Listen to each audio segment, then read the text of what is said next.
Хатар 4 энэ бодлого Монгол Улс засгийн газрын хөтөлбөрт орж батлагдсан. Хатар 4-р аймгийн өрөөнд малгачхан үйлдвэрлэлийн дэвширлээр 154 төгрөгийн зээлийг бол олгоно. Энийг сонирхож байгаа иргэн аж ахуйн гэж юм бол иргэн бол өргөдлөөр аж ахуйн нэгжил албан ёслолтоор хүнстэй аж ахуйн газар тал өсөлтөд албан ёсоор ирүүлж хамтарч ашиглана.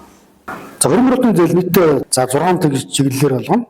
За махны өхрийн аж ахуйг өргөдөх, шинээр байгуулах, тоног төхөөрөмж худалдаа авах, өсвөр мал бордох, мал аж ахуйг өргөдөх, шинээр байгуулах, тоног төхөөрөмж худалдаа авах, шууны аж ахуйн үйл ажиллагааг докторжуулах, үйлдвэрлэлээ өргөдөх, тоног төхөөрөмж худалдаа авах, тэжээлийн үйлдвэрлэлийг нэмэгдүүлэх, шинээр байгуулах, тоног төхөөрөмж худалдаа авах, зөвгийн аж ахуйн үйл ажиллагааг докторжуулах, үйлдвэрлэлээ өргөдөх, тоног төхөөрөмж худалдаа авах, сүүний өхрийн аж ахуйн кластерыг шинээр байгуулах, тоног төхөөрөмж худалдаа авах гэсэн ийм тэгж чиглэлээр болгоно.